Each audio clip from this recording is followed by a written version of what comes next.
Actually, Okami, my clothing brand, wasn't my first business. I started out many different things beforehand, like dropshipping, even a website design company, that kind of thing. My girlfriend at that point of time told me that because I was losing a lot of money, and she told me to stop doing my business. I think one of the things that people get wrong about me is that I'm not like that every day of the week. Basically, I'm not like that kind of person that I portray online every day. There are always days where I am down. There are days where I just cry myself to sleep. There are days that I just don't feel like doing work. That kind of thing. This entrepreneurship thing, right, is very, very difficult. And it's not as easy as people portray online. Yeah. Hey guys, and welcome to the second episode of The Uncommon Path.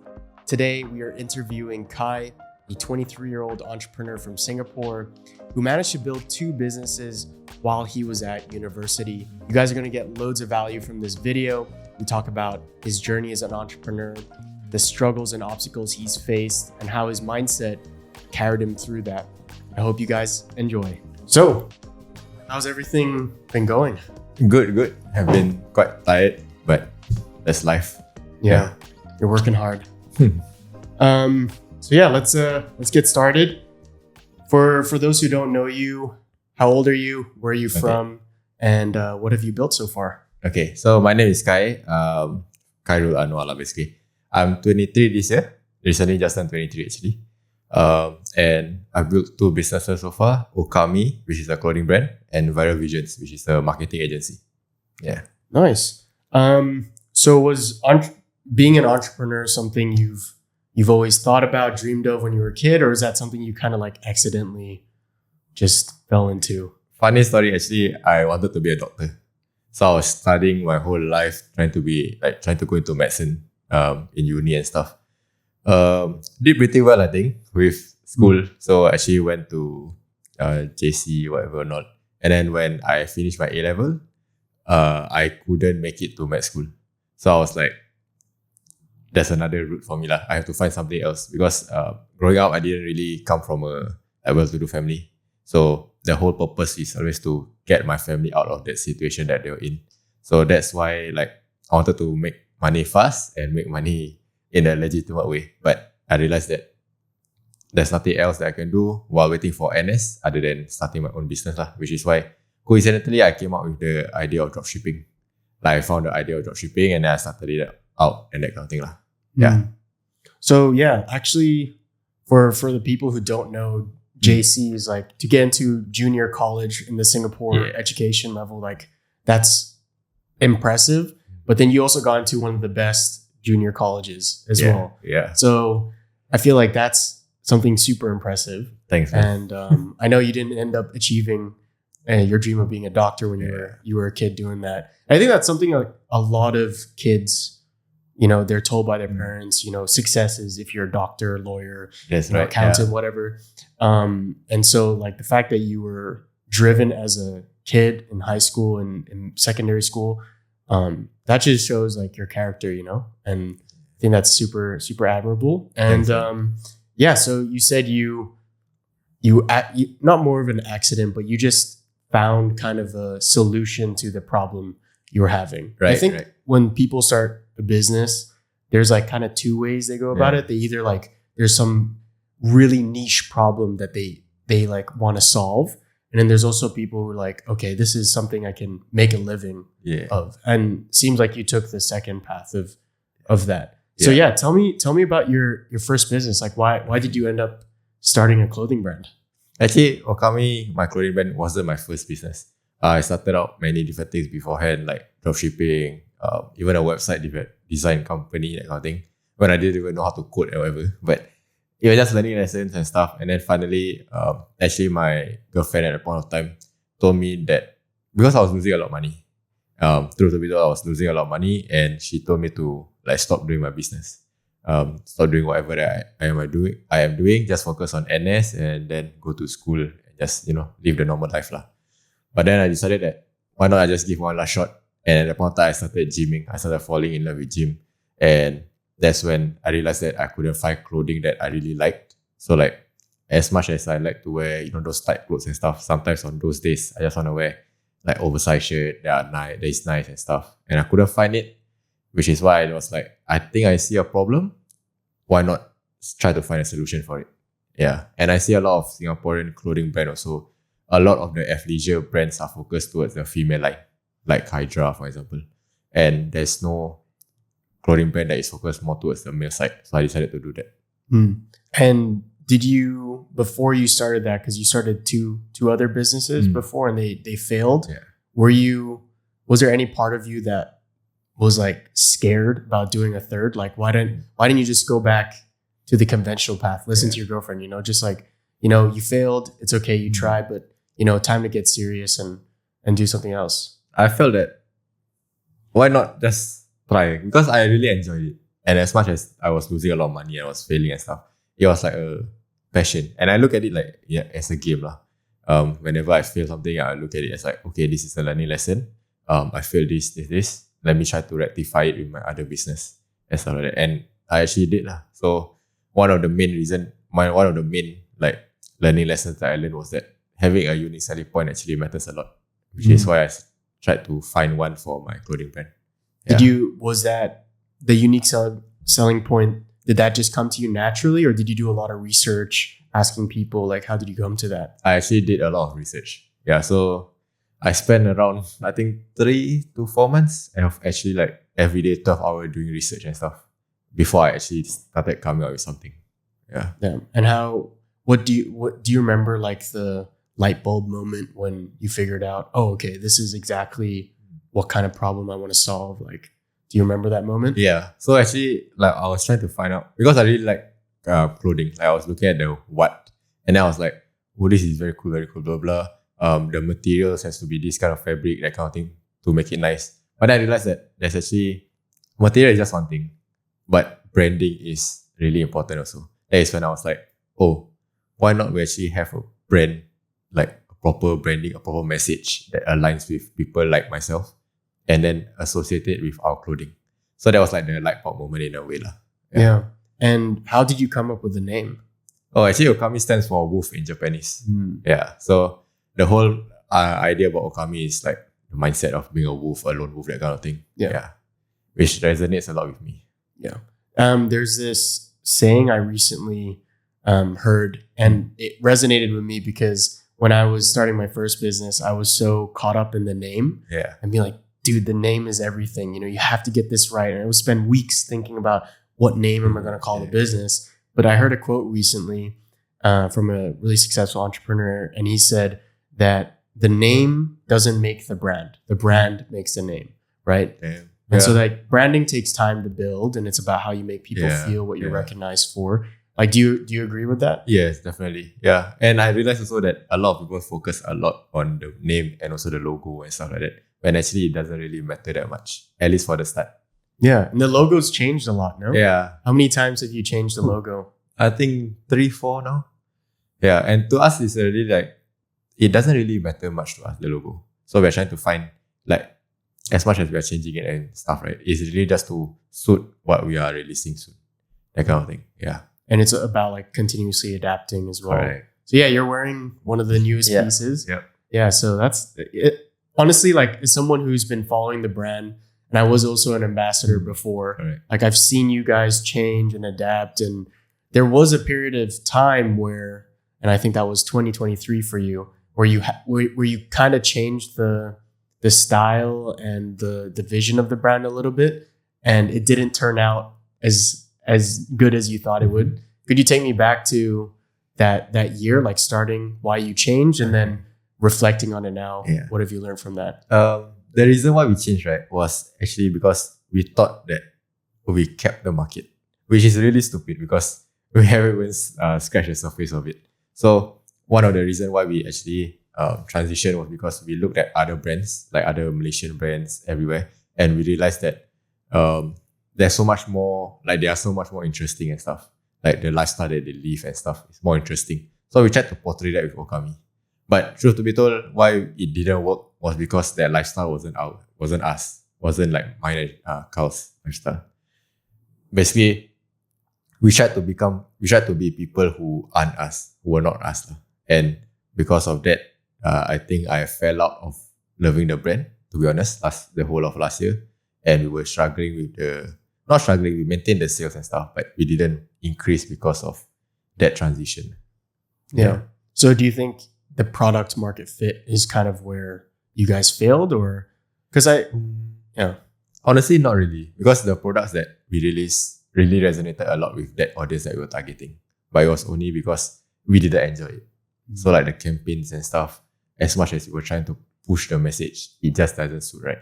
Yeah. Yeah. And I think it's one of those things where you have to, an important part of it is, yes, you're making money, but you also have to enjoy what you're doing. Because if you can't, then I feel like it will be seen in, the branding and the also like how much effort you're putting in, right? Like you can force yourself to do the work, but if you're not enjoying it, the longevity of that will be cut short. So now you're in a much better place. Yeah. Like it seems very congruent to the things that you and Gal have been focusing on personally and also like business wise. Yeah. So like how do you say it has evolved from 2023 to 2024? So we started moving back to athleisure wear. So all of the collaterals, all of the messaging and stuff is really back to what it was 2 years ago, in 2022. And our vision and mission is now really really clear in terms of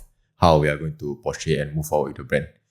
We have a lot of big plans moving forward, but we cannot share that now because it's still in the works. But once you see lah. Yeah. And so you've mentioned Shekel, and I think at some point, so you started the Okami by yourself, right? The brand by yourself. When was the point where your business partner Shekel came into the picture?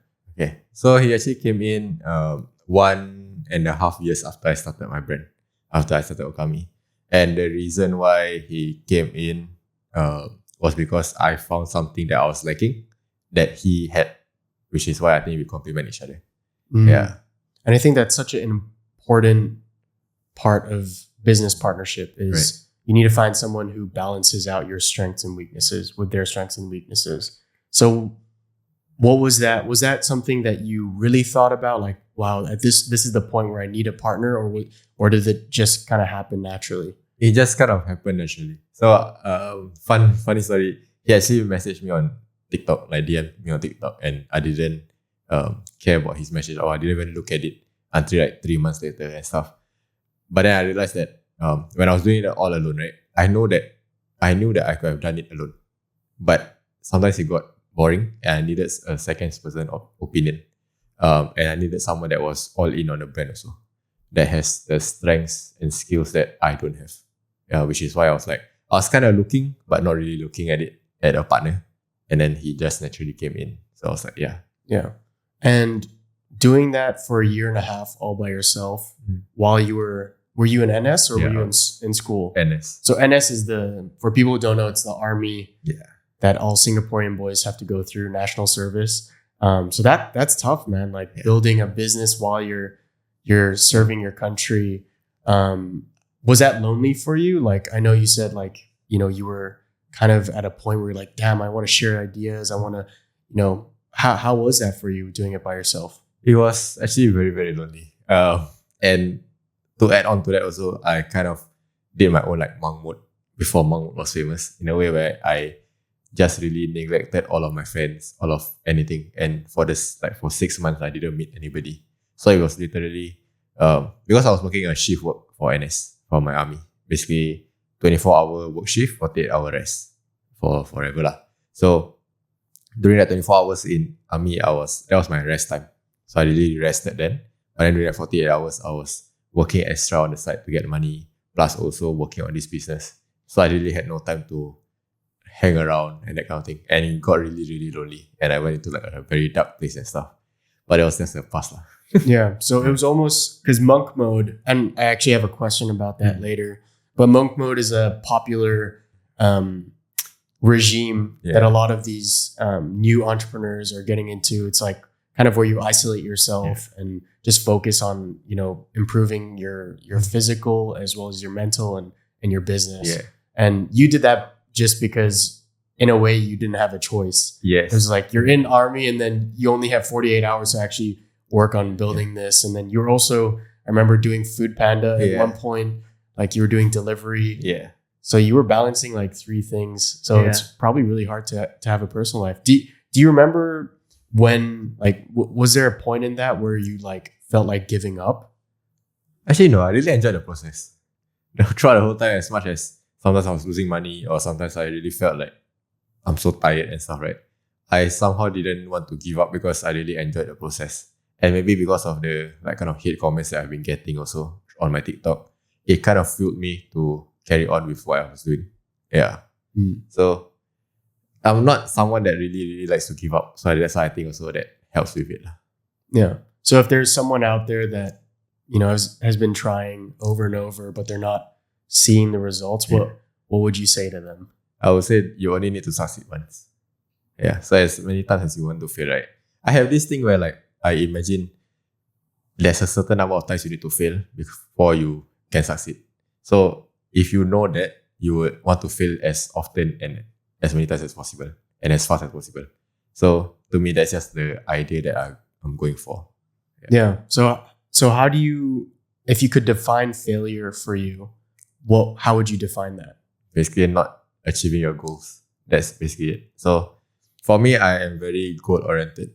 So I really set specific goals that I want to achieve. And if I don't achieve it by a certain date, that's considered like a failure to me. But again, I always look at it as a learning lesson. Yeah. And these goals, are they something that you set every single month, every single day? Like, how do you go about goal setting? For previously, it was like almost every single month or like every single collection. In this case, I want to achieve this certain revenue by this month, or like I want to sell out this amount of products by this timing, that kind of thing. But throughout the years, I realized that as much as those goals are important, there is always a bigger goal that you can achieve. And for me, I managed to persuade myself to tell myself that sometimes it's not about all the fast goals. It's about the longer term goals that are more important. But obviously, you can have like mini goals. That's what I try to do now. Yeah. Yeah. And is it important for you to have business goals, but also have personal goals? Is there like maybe some kind of framework that you use when you set them? Honestly, for me, not really. So I don't really like to set a lot of goals also, in the sense that like for now, because I am working towards a bigger goal, right? I think like the 100K per month goal. I only set like 1 or 2 different other goals so that I can focus on that specific goal. So for me, the 100K per month goal is like a business goal for myself. But after that, I have some personal goals like staying fit or whatever, a lot performing high rocks and competing high rocks. That's one of my goals right now. So I don't really have a lot of big goals, but those big goals normally take a lot of time. Yeah. And you have to break it down to the smaller ones that you can tackle every single day. Correct. So yeah, you mentioned the 100K challenge, and that's something you've been documenting throughout the last, I remember the last video you made was you were 33 days into the 90-day challenge. Yep. So yeah, Khai's basically been trying to hit his goal of earning $100,000 in a month in revenue. Yes. So yeah, like tell us why you wanted to start this challenge and your experience with it so far. Honestly, why I started this challenge was because I felt that I was stagnant. And considering that now these 3 months I am off school, so I don't my semester has ended, I thought to myself that it's time to go bigger. And I realized that as much as it's like a money goal, it's really not about the money. The reason why I did this 100K per month goal for last year I did a 10K per month goal. And then the reason why I'm doing this 100K per month goal now is really to inspire people to do it. Because when I did that 10K per month goal, a lot of people reached out to me and a lot of people also attempted that challenge for themselves. And I always see it on TikTok and stuff. And that made me feel happy. As much as it's not my own personal life, however, that made me happy. So with this goal, I really want to really inspire people and document my whole journey. And also it's like a challenge for myself. Can I actually do it? Or was that 10K per month goal just lucky for me? Yeah, so it's like a personal challenge, but also to make me feel happy because I'm inspiring others. Yeah. And how's the process going so far? Today is our 51st day, I think, on for the challenge. And honestly, the past month and a half has been really just focusing on SOPs and really making sure that the team is up to standard. So what are SOPs for people who don't know? Standard order procedures. So those are the kind of like things where your team has to really follow to ensure quality for your business. And we had that last time since the start, but it wasn't reinforced and it wasn't really, really like top notch. So we updated everything, and we made sure that our team follows it. Yeah. And talking about team also, we kind of like fired some people and also hired new people to make sure that the team is up for the challenge. Because I realized that for me to reach this 100K per month goal, I can't do it myself. So you're now focusing on, it sounds like, you set this goal of $100,000 a month, but to you, it's actually, you have to reverse engineer it. Yeah. Like, how do I get there? And what are the steps? And kind of the thing, and what you've outlined is the most important, is building that foundation, yes. Right? It's like having those standard operating procedures that allows you to focus on what you need to focus on, instead of like trying to manage people on the day-to-day, like worrying, do they know what they're doing and stuff like that. So I think that when you scale a business, and we'll touch on that later, I have some questions about that, but I think that that's like super important. So it's good that I know you're 50 days in and you only have 40 days left to hit the goal. But like you said, it's not really about the money, right? Yeah. I think that's a good thing about goal setting too, is like you should have big goals, but they should be more of a guide than a absolute. Like if you don't hit it, you shouldn't feel like, oh damn, I failed. But you should set a big enough goal where you're excited, a little bit scared, and that you push yourself. And you're probably, you might not hit the 100K, but you're probably gonna come out of it like way better than you were 90 days ago, right? Yeah. And I mean, basically, today is the Monday. So yesterday was the first day where I've actually really rolled out all of the SOPs and really like try to see whether it works. And I realized that it actually does, because right now the past 2 days I was quite free in terms of like, I know that my team is doing this, everything is doing this, everything is being delivered, and that gives me time to really work on the business instead of in the business. Yeah, so I'm really quite happy with that. Yeah. And I feel like that's a trap that a lot of entrepreneurs who are scaling probably face at a certain point, where they're working so much in the business that they're like, why have I hit a plateau? Why haven't we grown more? And I think that's because they're working too much in it. Correct. Instead of like taking the view of the CEO, which is more of a, a bird's eye view on things. So that's great. I think, so you started Okami. You did that for 2.5 years? 2.5 years now. 2.5 years. And in the process of building Okami, you also started a marketing agency, which is probably the SOPs that you've been talking about. So what made you start your second business, and what kind of business is it? So I was actually talking to a millionaire, so someone that I knew. She was in real estate. She's in real estate. So when I spoke to her, as much as she's in the real estate, which is completely different business, I got some insights and advice about how to make money and stuff. And she realized that the amount of effort that I'm putting in terms of towards Okami compared to the output that I was getting doesn't equate. And I don't think it's because of the vehicle. Maybe it's because of the vehicle. But basically, she says that if you put the same amount of effort into a different vehicle, you can earn so much more. Which I was skeptical at first, but I decided to give it a try. And it actually worked. So because I'm charging like maybe 2 to 3K per product, right? For my marketing agency, compared to for my clothing brand, it's like $55 per product. The amount of things that like selling higher ticket item or mid-tier item definitely gives you more cash flow in a sense. Yeah. And it was a service-based product. So I didn't have a lot of overhead to that one. So I tried. I was like, why not just try it? I have these 3 months of monk mode to do. Why not just try to achieve it? And it's doing well. Yeah. So you started a clothing brand. You did that for about 2 years, and then you started your marketing agency? Yes, in a way, yeah. Yeah. So for people who don't know what a marketing agency does, what's the business model, it's also more commonly termed as an SMMA, Yeah. so a social media marketing agency. Correct. So what's the business model? How would someone understand it? So essentially, it's just you get a client, you provide the service of growing their social media account for them and providing them results. That's essentially it. So if there's this thing where like you can be the middleman where you don't know how to provide a service, but you have someone which is called the media buyer to actually provide the service for them. Then you get the client pay you, you pay the service provider.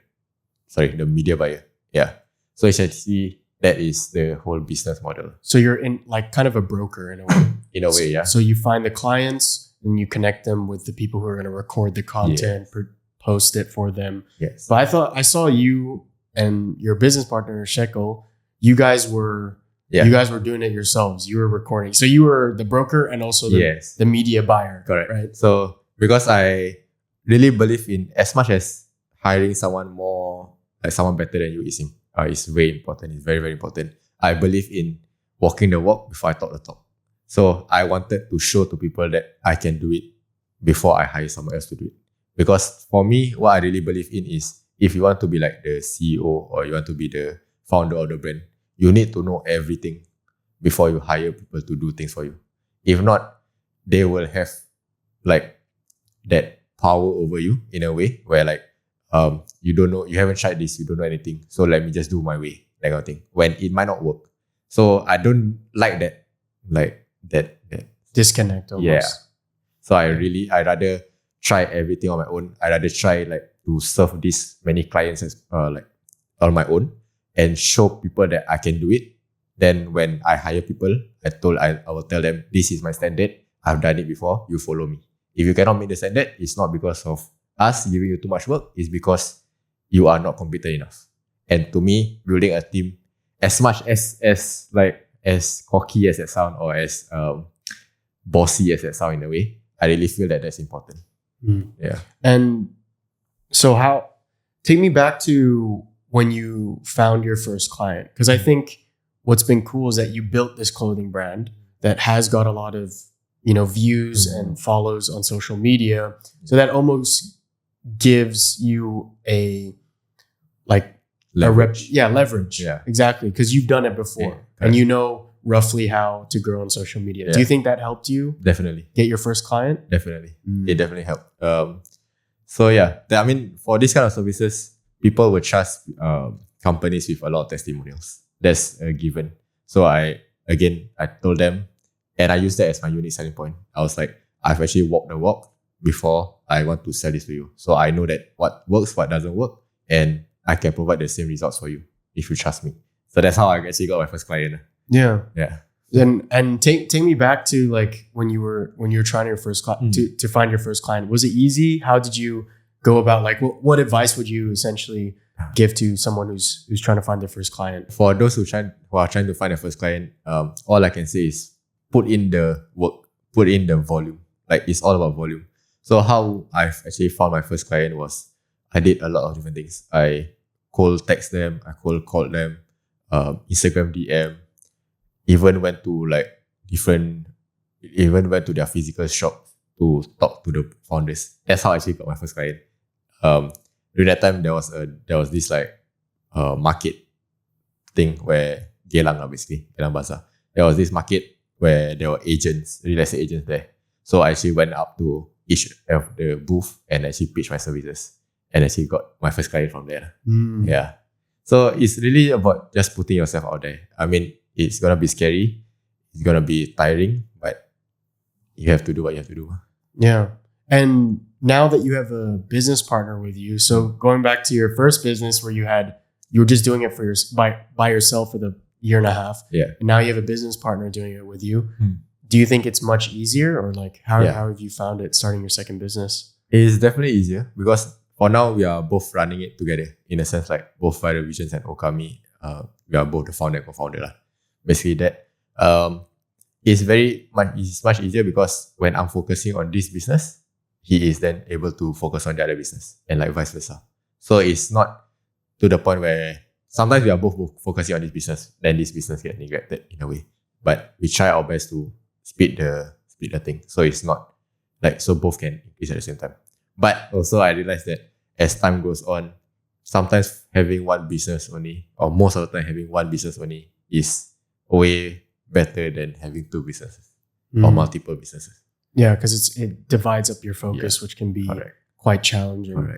So yeah, before you started the marketing agency, like, did you like, I'm trying to think from someone who's maybe like looking at the next thing they want to do, and I feel like it's quite like low cost compared to starting a clothing company where you have to buy inventory, you have to try on different samples, do product development. So starting a social media marketing agency, did you do a course? Did you just like, I've done this before, let's just go and ask people? Like, what was your process of starting? I researched a lot on YouTube first. So to me, courses, as important as they are, and as good as they are, and as valuable as they are, most of the information you get online can be found from like YouTube, TikTok even, or like Google.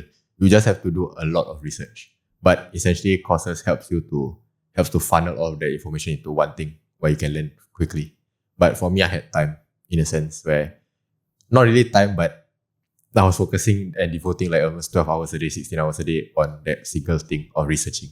So I really had a lot of time in that sense. And I was just researching a lot on YouTube, everything, learn how the business model works, how to get your first client, how to provide a service, what kind of service to do, your offers, everything, that kind of thing.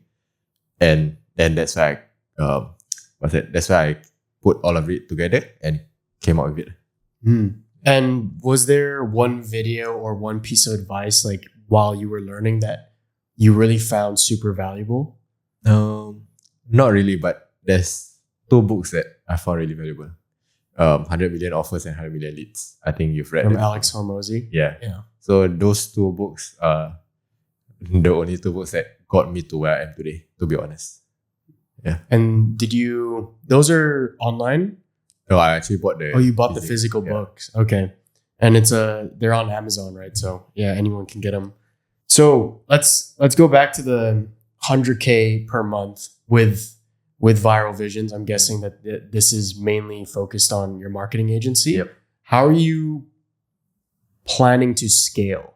So, we understand that they're paying 2.5, 3K per month, and that's for one client. So how do you scale that? Because like, I feel like at some point there is a bottleneck. Yeah. Like, how do you increase your client base? Actually, this was one of the main issue that I was thinking about for months, to be honest. Because as much as the current business model is working for us, if we want to try to scale it, we will have to hire more people and stuff, which will mean more overhead.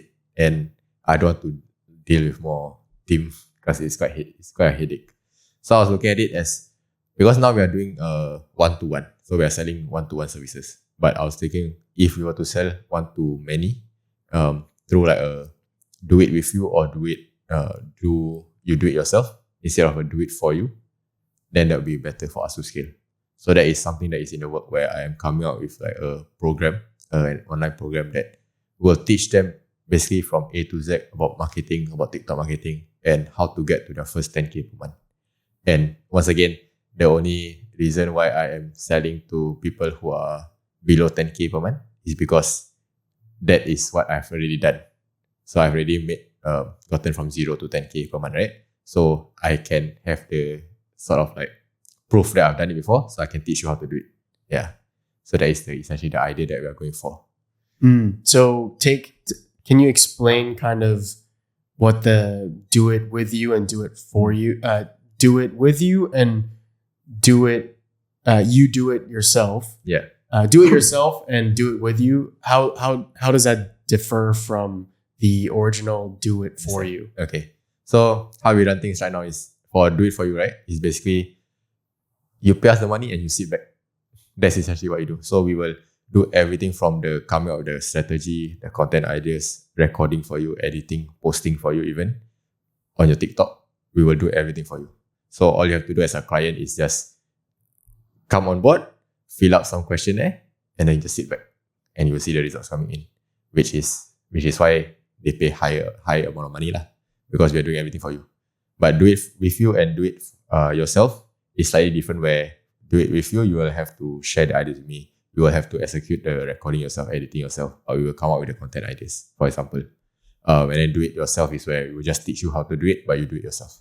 Yeah, so it's like a course that they no watch and then Correct. they follow along. Yep. Okay, that's really smart because in a way I feel like selling courses has become a very popular thing, especially for people who have expertise in a certain field, because you make it once and then Correct. you know the scalability for that is almost infinite. Like just depends how many people are going to buy your course. Correct. And how do you still guarantee results? You know, because when you're very hands-on and you're doing everything, like I feel, you know, for a client that they might feel like that's more like they can definitely get the results. But when they have to do it themselves, and like how do you convince them, or how do you make it? How do you give them a guarantee that, you know, if they do that, so they'll find success? For us moving forward, right, we are going to do something. Do it with you instead of do it yourself. Because if we were to sell do it yourself, there won't be results because it's not on us, it's on the person, and they might be like, you can have all the knowledge, but if you don't execute, there's no output, so you cannot get results. So we are actually coming out with this like program where we will actually guide you and we'll be together with you for like 3 months for you to and we'll be your accountability coach, everything lah, to make sure that you actually post and everything and ensure that you get the results.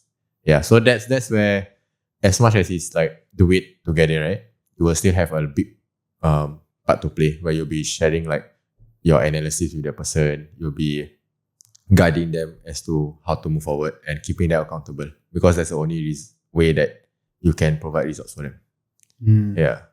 And what kind of results are they normally looking for? Is it just likes, comments?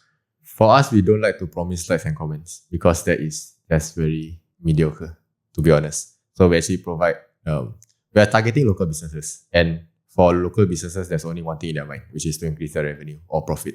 So that is what we're promising. Increase your revenue by a specific amount of time, or we will money back guarantee, that kind of thing. Yeah. And in $100 million offers, I think there was a part of the book where he talks about giving a guarantee.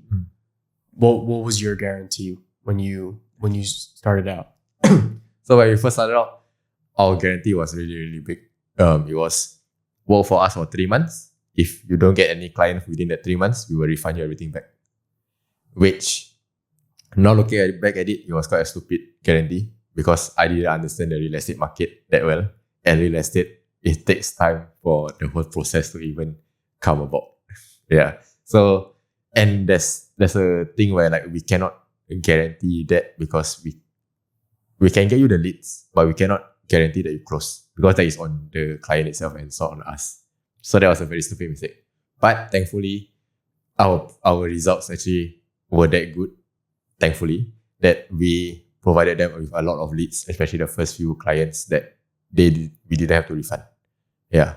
So that they actually got their money and even more lah. But moving forward, we learn our lesson. So we actually toned down the guarantee a bit. Yeah. I think in total out of the sorry to cut you off, but in total out of the 1 year we are doing business, we only refunded 2 people. Wow, that's amazing. That's quite good. Yeah. I feel like that's such a good way to convince someone. Like if someone's on the fence, you're like, oh, in 3 months, if he really doesn't help me, then I get my money back. Yeah. I feel like that's such a powerful negotiation tool. I think a lot of businesses could use that to start. But yeah, like you said, with the guarantee, if you made it, we'll guarantee you leads instead of we'll guarantee you more profit, more revenue. Yeah. Then that would have been something you would change. And now with scaling the business, are you still targeting a very niche section? So I think when you started Viral Visions, you were approaching like F&B operators, like restaurants and stuff. No, when I first started, straight it was to real estate. only real estate. It was only real estate. So yeah, so with scaling the business, are you still just focusing on real estate agents? Or are you also like branching out your target audience? We are actually branching out now. So instead of just real estate agents, now we are doing local businesses. Yeah, because to be honest, I'm not saying that we've reached the market cap for real estate businesses. Not at all. But it's because firstly, I lost interest in real estate. As much as it is, real estate is quite a very boring thing once you've done it with a lot of clients. And another problem that we are facing is because real estate in Singapore, there's not a lot for you to talk about to make each like agent stand out from each other. Yeah, so that was the issue that we were facing. We couldn't scale it a lot because everybody is talking about the same thing. They are just delivering it differently, and people on TikTok get bored of it. So we were like, okay, now how do we then expand our business without compromising the quality and actually doing like being able to scale? So we look at it as like what is unique with like in the industry. And for us, food, right now we are focusing a lot on food renovation, and local business like e-commerce. They are selling a lot of unique products. So everything will be different. We can have the same template, but the output will be different. Yeah. Okay, that's a smart way to do it. And I think what you said about how you're also not as passionate about real estate as you used to be, I feel like that's also an important thing. Like just because you're a marketing agency, you're not directly attached to whatever industry you're serving. Yeah. It's still important, especially when you're generating content ideas. I think a lot of the research that comes with content ideas, like you have to enjoy watching some of the content or else it gets very tedious. So someone who's maybe thinking about starting a marketing agency, what advice would you give them when they're thinking about, okay, which niche could I be providing my services to? Honestly, find a niche that you either have experience with or something that you are passionate about. Because as much as people say you don't need to follow your passion, you can just, money is money, do whatever the word that is needed. I feel that even with that mindset, having a passion in what you're doing will get you more results, and you'll be more inclined to help the businesses. For me, I really believe that my services can help them. That is why I want to help them. So the sales and negotiation part is very easy because they can see that I am genuinely there to help them. And I want to help people that I'm passionate about instead of people that I'm not passionate about. So that's where my idea is. One advice would be find a niche that you're passionate about. And if someone has no experience in marketing before, like how would you suggest them go about that? Should they go get the experience, or should they just like build their own Instagram page themselves and then try and get, or TikTok page or YouTube, and grow it themselves first? Or do you think they should just like straight away try and get a client and try to make it work? To be honest, if you have the money to hire someone that can do it, then you can do that. But if not, I would say that go and experience it yourself first. Go and try it yourself, have some results, and then you can pitch it to others. Yeah, that's a good piece of advice.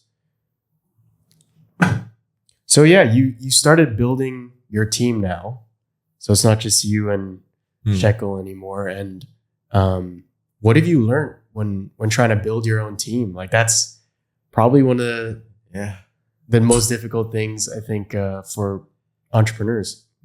Actually, it is. Because some of them, as you can see, they are there for the payroll. So they are not there. They don't have the same like kind of mindset and same hunger as you. That is where the problem comes in. So first thing first is when you hire someone, I would say hire someone with the same kind of mindset as you, not just someone who has experience. Experience can be learned, can be, like you can get that, but their mindset and stuff is difficult. So thankfully, like for example, for Okami, one of our core team member, which is Farid, I think you met him before. He's our head of creative. He, as much as he is on a payroll, he has really that hunger to make Okami a success. And also just our market agency also, because he's a hybrid role. And how do I know that from that is because we incentivize people. One thing is, for example, right, just a side check, with this 100K per month goal, right, for me to really get them to help me achieve this, we incentivize them where if we were to get this by this 100K per month goal by end of June, I will give them bonus, kind of thing. That's like incentivize. But side check, when I mentioned that to Farid, he straight away told me after that he say, the bonus that you are going to give me, use that for production for Okami. Don't give it to me. I want to have more equipment and stuff. Then I'm like, it got me like, wow, okay, so he really wants to make sure that the company is succeeding, and he really doesn't care about his own, like, I guess, income or whatever.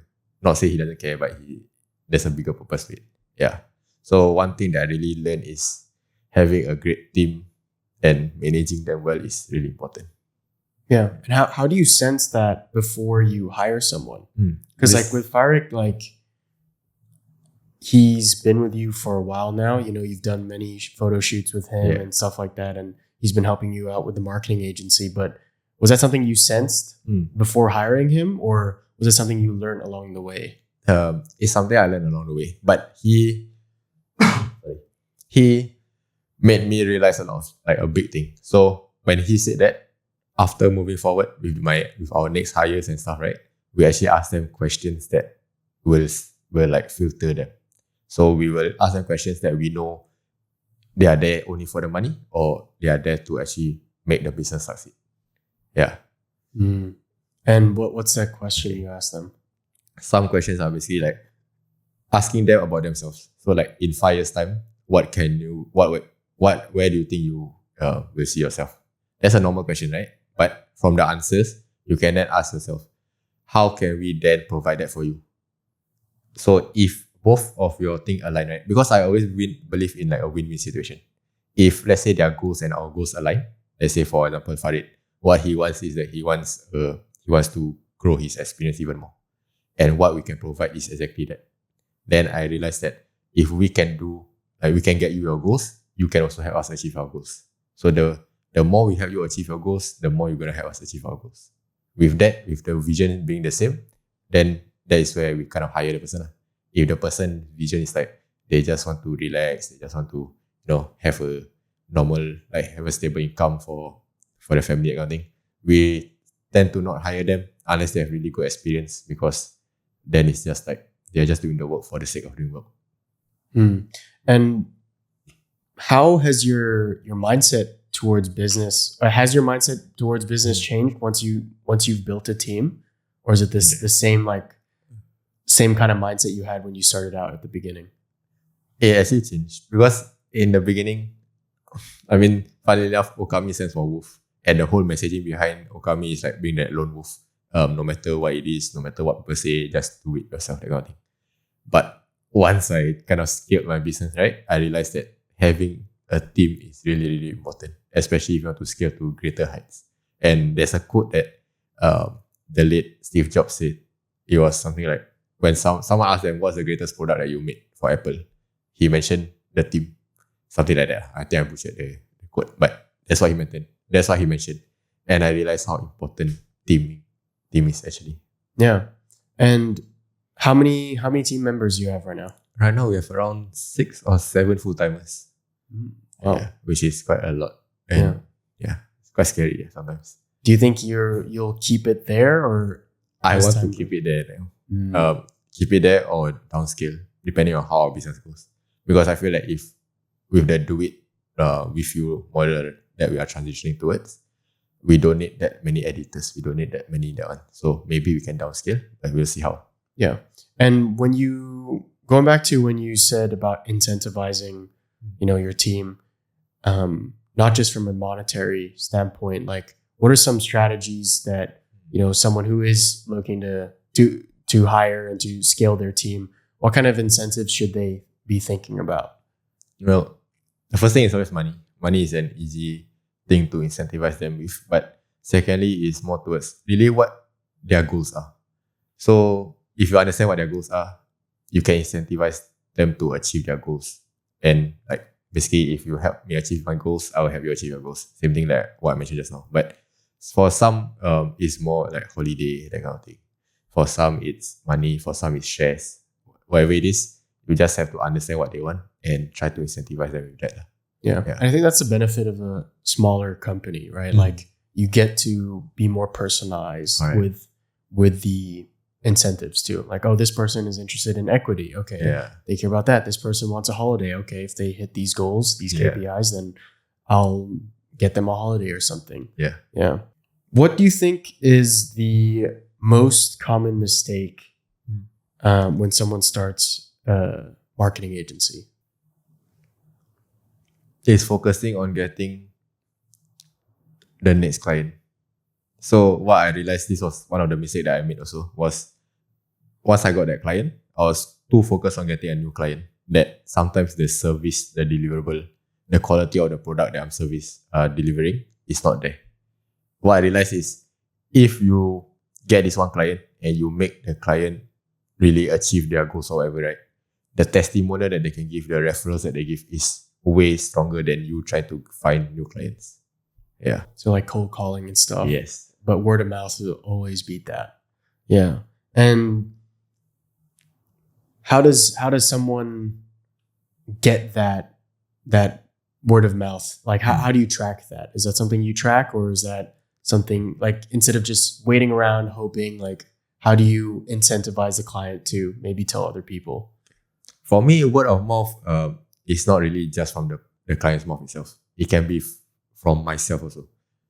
So what I mean by this is, let's say, right, for example, the client has already gotten their results. We will then ask them, do you have anybody to refer to?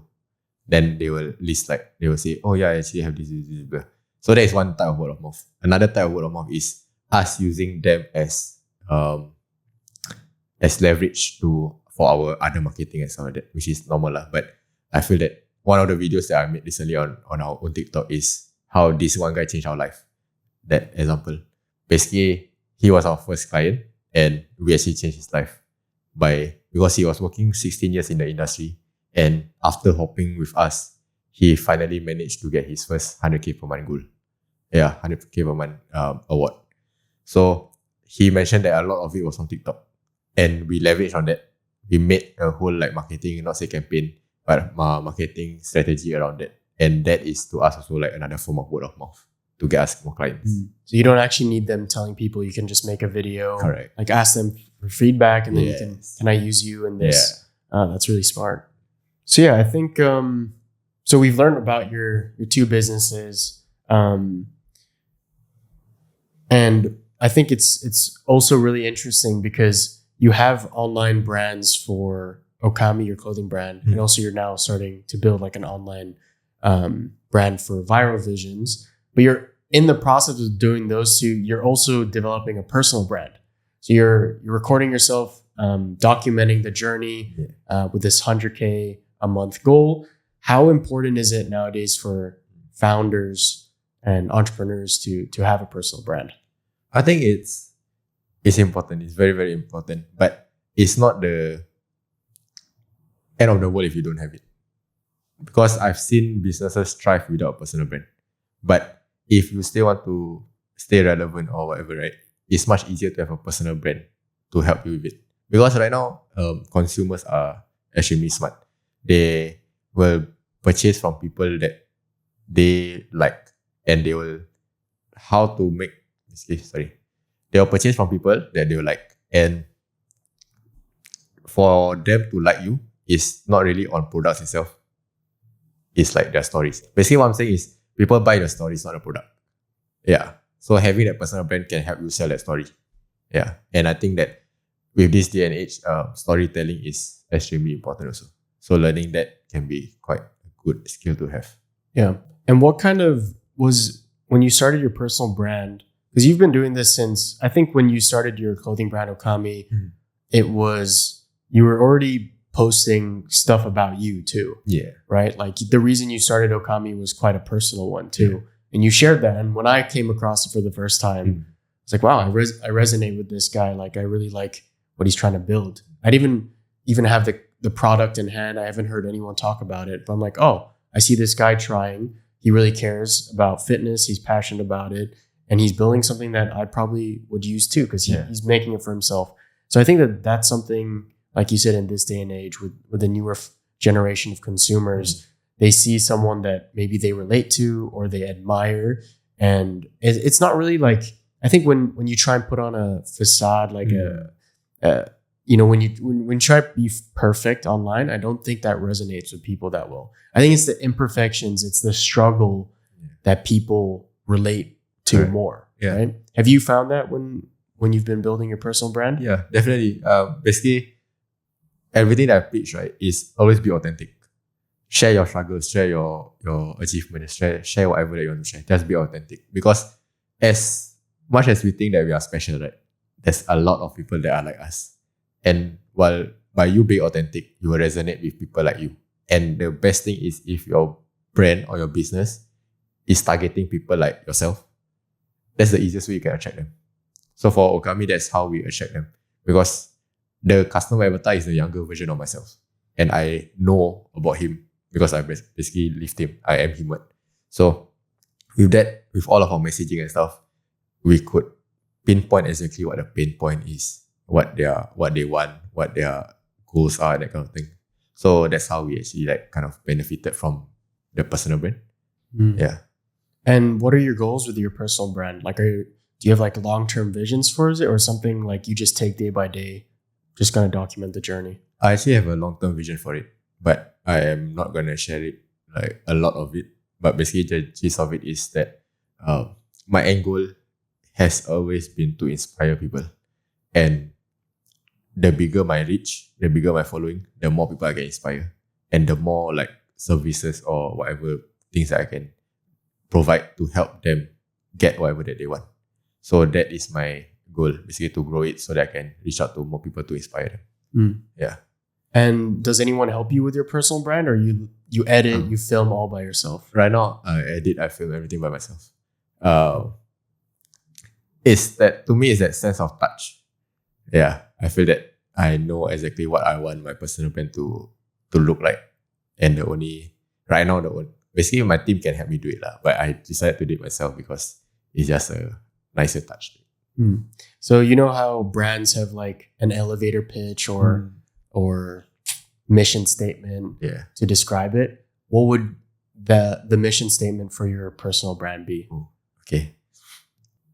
I think it's just, honestly, just to inspire others to take control of their life. That has been the mission statement from day one with Okami, even though it evolves to now to unleash your potential. But essentially that whole idea of whatever I'm doing is always to inspire others to take control of their life. Because I was that last time, I was that guy who was such a nerd. I was that guy who was scrawny, that nobody not say liked, but I have fans, but I wasn't the main person, I can get replaced anytime, that kind of thing. So I resonate with him a lot, and I'm sure a lot of people experience that also, getting bullied, whatever all. So with that, I want to inspire this guy to change his life, to take control of whatever he is, to start eating right, to start working on himself, to start learning more skills and stuff. And basically for me to do that, I have to first live that person. I have to be their dream outcome. So that is basically my entire goal. Yeah, I think what you said at the end was really key. And what I've found following your journey for the last 2.5 years is that I think with personal brands, what's really important, what makes me attracted to a certain personal brand and follow a creator or an entrepreneur, is that they don't tell you, they live it, they take action, and they almost tell their story through the action that they're doing, right? If you just sat there and told me I want to improve my company doing this, and that's the video, it wouldn't be as inspiring or motivating. But you're actually doing it. You've set a challenge for yourself that people can follow, that people can check in every single day. I feel like when people do start their own personal brands, it's really important that you document it and you depict it in a way that shows what you're doing and how you're taking action, instead of writing down a to-do list. Yeah. It's actually just resonating with them. Yeah, exactly. When people, I guess this ties into your personal brand and the way you've been documenting, but when people look at you and what you've accomplished, what do you think people get wrong about you? Ooh, that's a very good question. I think one of the things that people get wrong about me is that I'm not like that every day of the week. Basically, I'm not like that kind of person that I portray online every day. What I mean by that is I'm not not saying that I'm being fake, but there are always days where I am down and I am human at the end of the day. There are days where I just cry myself to sleep. There are days that I just don't feel like doing work, that kind of thing. It's natural, it's normal for that. Sometimes I will document my journey of myself being that thing. But as much as it is, not a lot of people want to show them crying online. Yeah, so something that people get wrong, I feel, is that as much as I portray all of this, right, it's okay to be human also. Like, because I have that kind of, people know me for having that mentality of like, you either do it or do it lah. Basically, don't believe in depression, don't believe in whatever, all that kind of thing. If things needs to be done, it has to be done. I believe in that also. I actually do that also. If things needs to be done, it needs to be done also. But there is another side of the story, the soft side, the emotional side that nobody really sees. Yeah. Do you think you'd ever share that side? Maybe. I'm not too sure. Perhaps not. I don't know. Yeah. Yeah. And during that, I mean, like you said, the beginning of the journey was very lonely for you. You were in that monk mode phase. Was that your lowest point of your journey? When was the lowest point for you so far?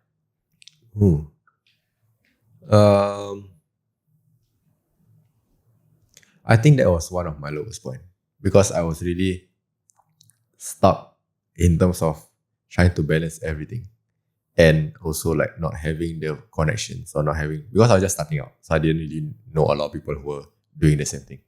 And sometimes, as much as my friends are very, very supportive, sometimes they don't understand.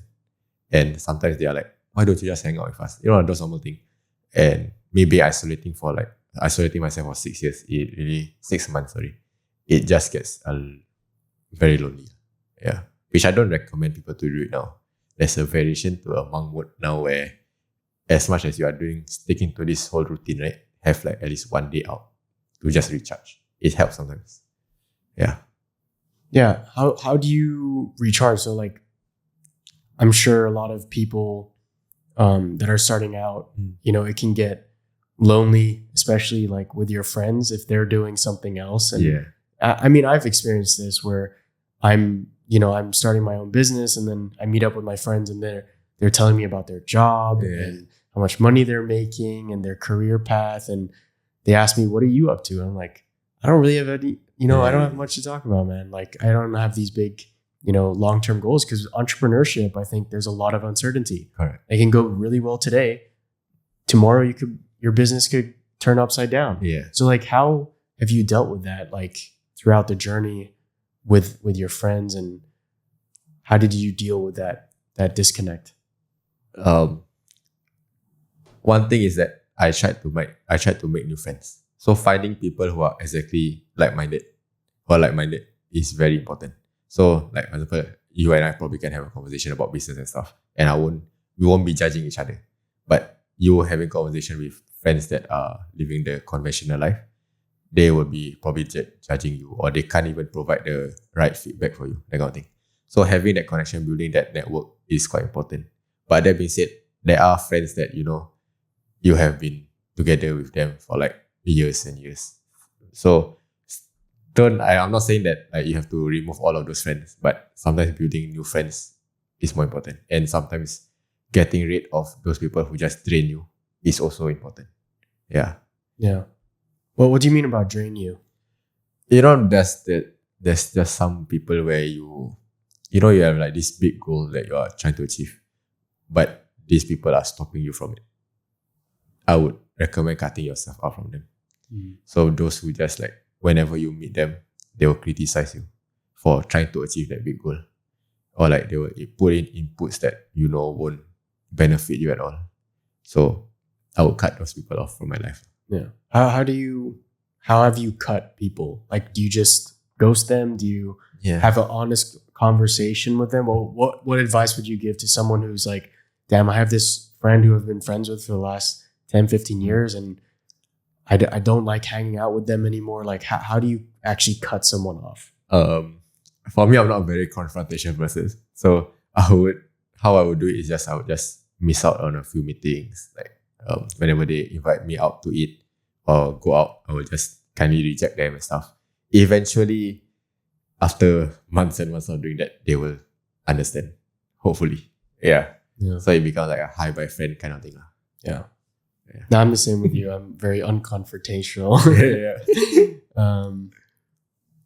Has your family been supportive with you throughout the entire journey so far? Yes, definitely. Yeah, they have been one of the most supportive, few of the most supportive people in my life. And if they weren't supportive, do you think it would make it a lot harder for you? It will definitely make it a lot harder. Yeah. I've had friends whose parents are not very supportive, and to see their struggle is actually quite difficult. Mm. Yeah. Yeah. What do you think? What about your childhood do you think could be the reason why you're an entrepreneur today? Ooh, that's a very good question. I think having that difficult life of not having enough or always getting rejected for wanting something. What I mean by that is, because as I mentioned, growing up, I didn't have a lot of things. So I was on FAS, Financial Assistance Scheme, which in Singapore is like a thing where when you're schooling, you get these coupons and stuff to help you buy food to eat, that kind of thing. So those kind of things, like, I got embarrassed by it. So sometimes, like how it is for primary school, right? You have to queue up to get a coupon. And being one of those people in the queue and seeing other people who watch me, I felt very embarrassed. So that was like one of the things where I was like, okay, you know what? I want to be that guy that gets my family out of this. And be it through studies, be it through the conventional way, or be it through business, I just want to get my family out of it. So I feel that with that since childhood, my why was very strong, which is always to help get my family out of it.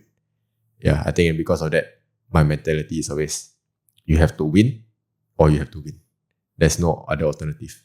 And because of that, when I didn't get into med school, right, my focus just changed. But the mentality is still the same. You either win or you win. That kind of thing. Yeah. So if there's a teenager watching this and they're also in a similar position that you were, what would you say to them?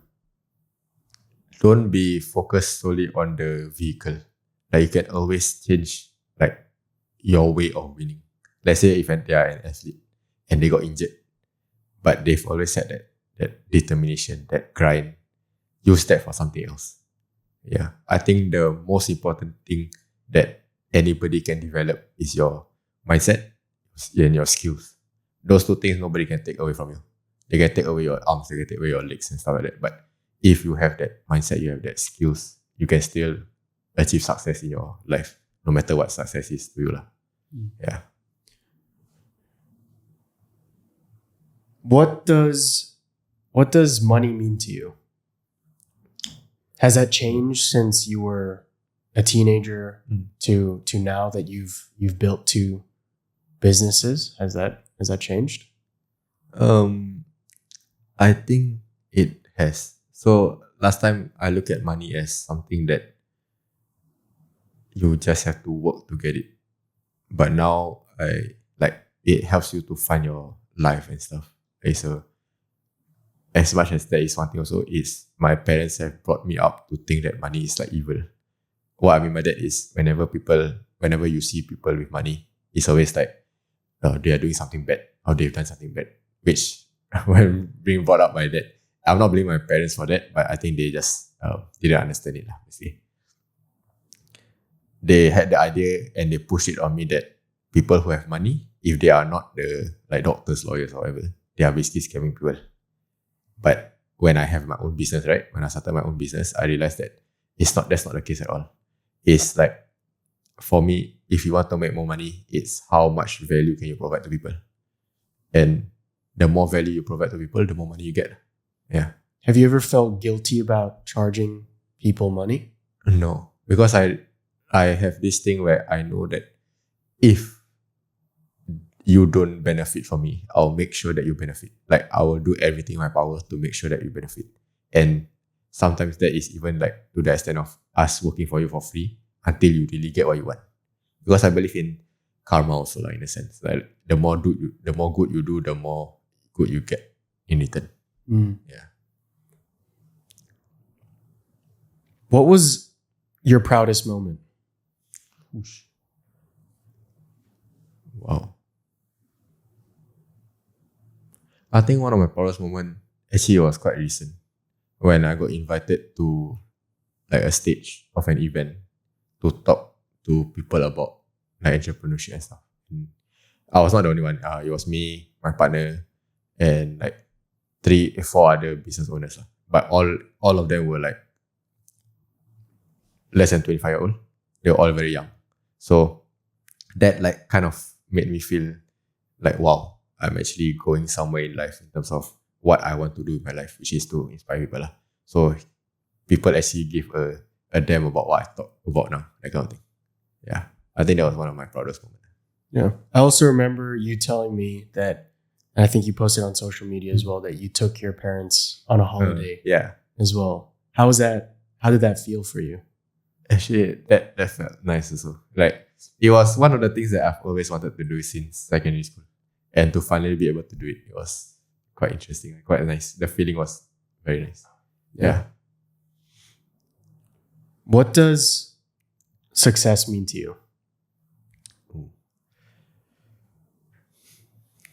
To me, success basically means to live however you want to live. As much as money is there, whatever, right? Money is the king of the world, like, you can't deny it. As much as you want to have freedom, whatever, you kind of need money to go about it. But having a lot of money but being purposeless is not what I would define success as. I want to have success in terms of like, I have this amount of money, but I am still being able to like inspire people, which is my purpose in life. I feel that I've been brought into this earth because of that. But that being said, like, for me to live that life, live however I want, basically wake up whenever I want to inspire people and stuff like that. That is what success means to me. Yeah.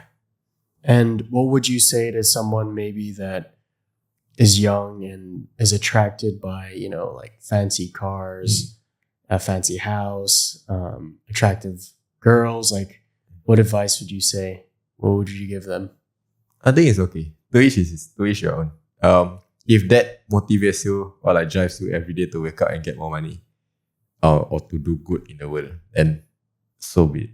But I feel, right? I mean, I'm not at that point yet, but I feel that once you have that freedom of money, like once you are financially free, you don't have to worry about money anymore. There's always that something else that you want to achieve. And I don't think that's like the nice house, fancy cars, girls, or whatever. There's always something more that you want to achieve. Yeah. Do you think everyone could be an entrepreneur? My answer, if you asked me this like 1 year ago, right, I would say yes. But now I would say no. Because this entrepreneurship thing, right, is very, very difficult. And it's not as easy as people portray online. Yeah. And if you don't have the mindset for it, I think don't start it. Yeah, don't go into it. What do you think is that mindset that people need? I think it's this one thing where if you heavily believe that the more you put in, the more you get out, I think that's what you need to succeed in terms of the entrepreneurship line. If you don't believe in that, right, I feel that just stick to your conventional life. What I mean by that is because people want to start their business, but they don't understand how much work it takes. And basically, if you believe in that, the more work you put in, the more work you put out, and the more output you get, you then will want to put in as much work as possible. Yeah. And do you think something like the monk mode protocol, is that a good way to test yourself, to really see if you are capable of having what it takes? Like, would you recommend it for people to try out? Definitely. I feel that everybody should at least try this monk mode at least once. It just trains your kind of discipline And also like, it's not like you don't have to do it for 3 months, 6 months. You can do it for 21 days in fact.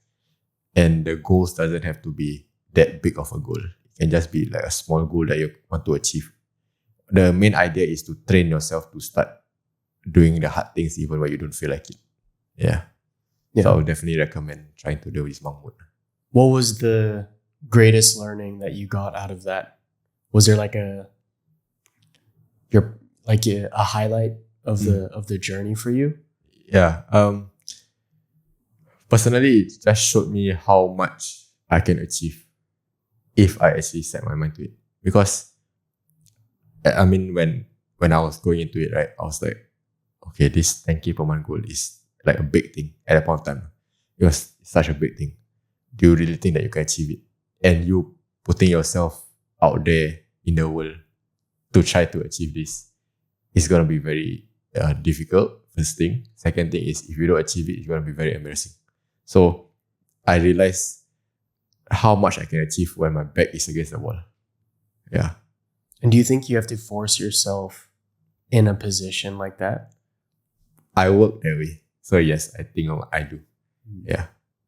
Yeah. But I mean, to some people, they can achieve whatever they want without being forced into it. If you were to have a conversation with yourself way back when you started your first business, which was it the drop shipping business? Yeah. So yeah, back then when you were like, okay, I'm going to try this, what would you say to yourself? Trust your gut. Yeah, I would say that. Trust your gut. Because there's been a lot of times where I've let outside people influence my thinking. And although it goes against my gut, I kind of like try to do it because outside people, like outside influence are just too much sometimes. And I realized that whenever I don't listen to my gut, most of the time it backfires. So just trust your gut. Trust your instinct. Yeah. Was there one moment that you recall where you didn't listen to your gut and you got a slap in the face? Honestly, it happened very, very recently. Basically, one of our team members, my gut told me not to hire the person, but I did it anyways. Because she was a friend. So it was like, I want to do something, like being nice to the person and stuff like that. But I realized that it really backfired because we actually lost a few clients because of her incompetence in a way. And because of that, yeah, we recently let her go. But trusting your gut is really important to me. Last question I have, and I think this is something I'll probably ask all my guests, Okay. But if you could give one message to the world, what would that be?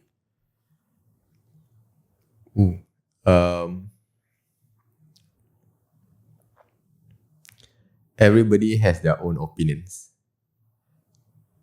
Trust your own opinion, go for what you want, and live life how you envision it. Yeah. I think that's basically the gist of it. Essentially what I want to say is that as much as, you are put in this society where everybody will have opinion of yourself. Even if you're doing what they want you to do, they will still have an opinion of you. So might as well just ignore whatever that they are saying and do what you enjoy. Live life how you want to live. Because at the end of the day, you only live once. As cringe as that sounds, YOLO, right? But you only live once, so might as well just make a full use out of it. Yeah. And do you think with that, because like I think some people might say, same with the trust your gut. Like sometimes, like how do you know? How do you know what your vision is, and how do you know? Like I think there can be a lot of noise today. In today's age with social media, there's so many people telling you what things you need to do. Your parents are telling you what to do. Your friends are telling you what to do. There's gurus online telling you what to do. Like, how would you advise someone to really know deep down, like find their purpose? To me, there's this simple thing that I would always advise people, because this is not the first time someone asked me that. Um, what is that one thing that whenever you do it, right, you lose track of time? So for me, it was really just a lot about when I'm researching on marketing, when I'm researching on like speaking to people in terms of inspiring them and stuff like that, like sharing this thing. Like I don't care about, I can go on for hours and hours. Whatever that is making you, whatever that you see, whatever that makes you lose track of time, that is probably your purpose lah. Basically, essentially whenever you go into that flow state, right? That is essentially what I feel that you are born in this world to do.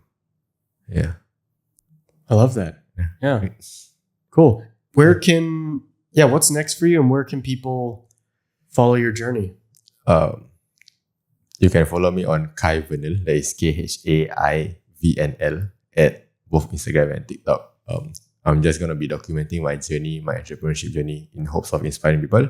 I don't have anything to sell in terms of if you are just starting out or whatever. If you want to support my clothing brand, you can do it at Okami Klo. But other than that, I don't really have anything to sell. Yeah.